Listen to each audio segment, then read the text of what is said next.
everybody. I'm excited to introduce Professor Paola Capellaro, who is here today with us to kick off iQuHACK 2022. Professor Capellaro leads the quantum engineering group at MIT, where she works on quantum information science and in particular developing spin control schemes. So we're very excited to welcome you, Professor Capellaro, and please go ahead and take it away. Thank you very much, Maddie, and it's great to be here. Welcome everybody to MIT, although of course we are remote, but maybe today you can think that you're remote because of the snowstorms and not really because of the pandemic. So maybe there is some comfort in that, and we hope that next year we will be able to welcome all of you really in person on the campus. So as Maddie mentioned, I'm Professor Capellaro, and I'm working on various aspects of quantum technology, from sensing to simulation, using a lot of novel control techniques, looking at error correction, many different aspects, because indeed what I'm interested, if you want, is quantum engineering. And so this is my group, the quantum engineering group. We're really trying to bring quantum mechanics into applications in various areas. And of course, quantum computing, which is what you will be focusing on today, is the prime application, but there is also a bit more to it. So what I'm working on is really the broader area of quantum science and engineering. And I hope that beyond what you will do today, you will really get interested in this area and try to bring all your smarts and all your knowledge and your fantastic techniques to this broader area. So what do I mean by quantum science and engineering? This is really trying to develop transformative technology based on fundamental laws of quantum physics. And so what we do is to combine a lot of tools from quantum theory, of course, but also more applied like nanotechnology. We want to use quantum control because we want to be able to manipulate and make a quantum system do what we want them to do and not what they naturally will be doing. And so we also want to perform decoherence suppression, if you want, cancel out any effect of the environment and the noise. And with that, we are really able to develop this novel transformative technology, which have many different types of application. And as I say today, I think that the hackathon will be mostly on quantum computation, but you can indeed also use the same tools for a simulation, and probably some of you will do even today, for quantum communication and for quantum sensing. And all of these have far-ranging application that we are hope to be seen in the next few years. And some of it, like sensing or maybe quantum communication, we are already having a lot of practical application becoming available. And all of this is really sort of paralleled by a very rapidly growing interest in quantum technology. And it's difficult to get good metrics, but probably one of the good metrics, which I've just heard, is the fact that just the size of this quantum hackathon is doubling every year. So 2 years ago, it was about 200, and we're already up to a lot of people today. And so this really tells us that there is a lot of interest. And this is sort of parallel, but for example, the number of publications. And these numbers are basically just created them by looking at publication repositories. So don't take it as too strongly this is the correct exact number that we have, but it just gives you the idea of how quickly things are growing. Also, there is a lot of interest as is sort of represented by a lot of funding and investment. So there are a lot of government initiatives, of course, here in the US, but really all over the world, from China to Europe, to Canada, to Australia, the UK. So really everywhere there is a lot of interest, and of course in individual countries as well, but I even put up here on the map. Really, everybody is investing in this technology and really investing not only in the technology, but also in the training of people. And I think that initiatives like the one today are really a very good step ahead in sort of training people in a very practical way and coming together and sharing ideas. The other hallmark that really we are living in this quantum revolution is also all the investment which is going on in public companies, also private companies, like you probably know, like some of the main players. But really, if you look at almost any company, be it finance or technology, they have at least a small quantum research group that they're using to explore potential application of quantum technologies in their own areas. And so like the list here is again, very much not complete, but just give you an idea of the type of companies that are really looking into quantum. And of course, startups are also growing. I had this plot a few years ago, and it was actually possible to put almost all the startups in here. Now I have to select just a few that it was easy to get these, if you want investment numbers for. And again, this is not exhaustive, but it really tells you that there are a lot of startups coming up. So if after today you have some good ideas, well, you should definitely go ahead and try to implement them. So of course, if we look at quantum computation, it's still, if you want, in its infancy. It's not there yet. We are just starting to have, around this size, the few demonstration of quantum advantage where these quantum devices can solve some problems faster than classical ones. And I would call them quantum devices because they're not yet full quantum computers with all type of layers of quantum error correction, the ability to perform any possible computation and show that they are faster than classical one.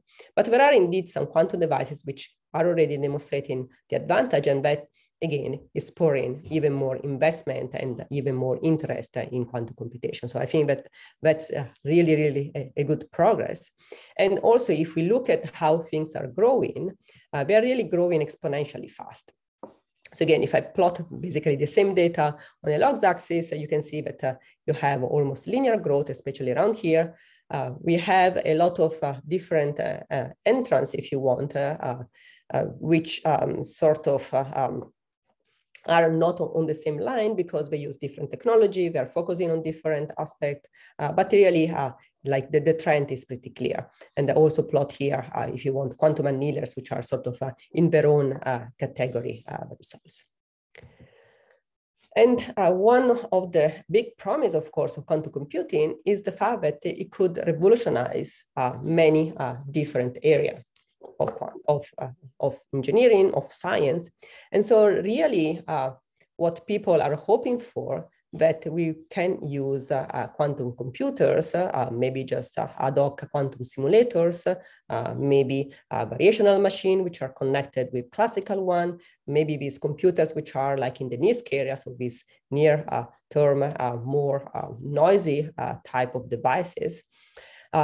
But we are still hoping that we will be able to solve practical problems. And as I said, a lot of what has been done recently in demonstrating quantum advantage has been more in terms of problems which are important, but maybe are not so practical. And so what there is been a lot of focus right now is to find both algorithms and match them to the existing machines so that we can really demonstrate, okay, here is a practical advantage that I got for you. I solved the problem that no classical machine has been able to solve before. And there are like a few application areas which I think are sort of prime for this. So one is material discovery, or just more generally trying to understand different aspect of fundamental material science or fundamental physics. And indeed, some of quantum simulators are getting there. They're getting both the size and the programmability that we're actually able to answer a question or to discover phenomena that we didn't know before. So we're really sort of maturing from sort of running a quantum simulator that we sort of on a problem that we already know the solution of, so we can benchmark it to really let it run and discover new physics.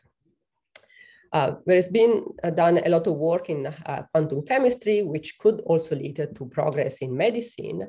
And here, like some of the work sources are really the combination of quantum devices with classical one by using a variational algorithm, which can really take advantage of the power of both machines. But there are like many other, and optimization also is another area which can sort of use this hybrid quantum classical one. But there are like a lot of areas where really we are sort of making, if you want, baby steps, finding algorithm that we weren't thinking before it was possible. For example, consider fluid dynamics. This would have a lot of application from engineering to predicting the weather, like the snowstorm that we are having today, predicting plasma physics for fusion research. And of course, this is a very non-linear problem, while quantum mechanics is linear. And so we have this mismatch between the two, but even so, thanks to like the work of many, many people, we are now taking the first few steps into really trying to find algorithms which can also tackle this type of problems, which are very much of relevance to many branches of engineering. And so I'm really, really hopeful that by the combination of advances in technology, better, like more qubits, better qubits, so that can be parameterized by many metric, but basically you want to be able to run a lot of operation on the qubits with a low error. That's what it basically boils down to. The ability to match the performance of the existing machine with the problems that we have, like, as I said, either through quantum simulation or variational algorithm, and also developing new algorithm which can be really applied to more like to broader problems in science and engineering. We are really taking steps, I think, in the right direction. And it's really, from my point of view of being, of course, here at MIT, is really wonderful to see with a lot of young students coming through and making discoveries and then going ahead and having a lot of opportunities from startups to academia to industry. And this was really not possible even a few years ago. Of course, I didn't mention, but I want to sort of like remind you that we also have a lot of applications which are not strictly for quantum computing, but like a bit beyond, like quantum sensing or quantum communication, like cryptography. So what can you do in quantum and how to get involved in quantum? Of course, like you're here today, so that's like the very first great step. For many of you, probably it's not the first step. It's just like part of your overall path. But really, what I would charge you with today is to make all these applications that I mentioned before really a reality. Because I think we still have a mismatch between these systems and this application. We're taking steps, but we're not there yet. So I think that I will almost wrap up. Hopefully my voice comes back. The other thing that you can do, and this is like a little bit focused for MIT people, but some of these resources are also available to everybody.